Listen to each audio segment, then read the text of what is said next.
ഇന്നലെ സമരം എന്ന പേരിൽ സംസ്ഥാനത്തെ യൂണിവേഴ്സിറ്റികളിൽ SFI നടത്തിയത് ഗുണ്ടായിസമാണ്. ആ ഗുണ്ടായിസത്തിന് സർക്കാരും പോലീസും കൂട്ടുനിന്നു. എന്തിനു വേണ്ടി ആർക്കെതിരായിട്ടാണ് ഇന്നലെ സമരം നടത്തിയത്? യൂണിവേഴ്സിറ്റികളിലേക്ക് ഇരച്ചു കയറി യൂണിവേഴ്സിറ്റികളുടെ പ്രവർത്തനം മുഴുവൻ തടസ്സപ്പെടുത്തി അവിടെ ഉള്ള ജീവനക്കാരെ പലരെയും മർദ്ദിച്ച് അവിടെ പല ആവശ്യങ്ങൾക്കും വന്ന വിദ്യാർത്ഥികളെ മർദ്ദിച്ച് മുഴുവൻ തികഞ്ഞ ഗുണ്ടായിസമായിരുന്നു. പോലീസ് അതിന് കൂട്ടുനിൽക്കുകയാണ്. ആരോഗ്യവകുപ്പ് മന്ത്രി രാജിവെക്കണമെന്ന് ആവശ്യപ്പെട്ടുകൊണ്ട് സമരം നടത്തുന്ന UDF പ്രവർത്തകരെ തെരഞ്ഞുപിടിച്ച് തലക്കടിക്കുന്ന പോലീസും SFI പ്രവർത്തകർക്ക് ഗുണ്ടായിസം കാണിക്കാൻ കൊടപിടിക്കുന്ന പോലീസും, ഈ രണ്ട് പോലീസിനെയാണ് കഴിഞ്ഞ ദിവസങ്ങളായി കേരളം കാണുന്നത്. CPM നേതാക്കന്മാർ SFIയെ നിയന്ത്രിക്കണം.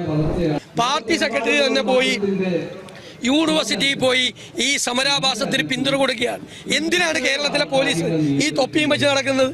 ഇത്രയും വലിയ വൃത്തികേട് ഇവർ കാണിച്ചിട്ട് വടി വാങ്ങിച്ച്, പോലീസിന്റെ വടി വാങ്ങിച്ച് പോലീസിനെ തല്ലുകയാണ്. എന്നിട്ട് നോക്കി നിൽക്കുകയാണ് 100 പോലീസ്. നാണക്കേടാണ്. കേരളത്തിലെ അഭിമാനമായിരുന്നു കേരളത്തിലെ പോലീസ്. നാണക്കേടായി കേരളത്തിലെ പോലീസ് മാറിയിരിക്കുകയാണ് ഈ ഗുണ്ടകളെ നിയന്ത്രിക്കാൻ പറ്റാതെ. ഇത് അവസാനിപ്പിച്ചേ മതിയാവും. കേരളത്തിലെ ഉന്നത വിദ്യാഭ്യാസ രംഗത്ത് തകർത്ത് കുഞ്ഞുങ്ങളുടെ ഭാവി തകർക്കാൻ ഞങ്ങൾ സമ്മതിക്കില്ല.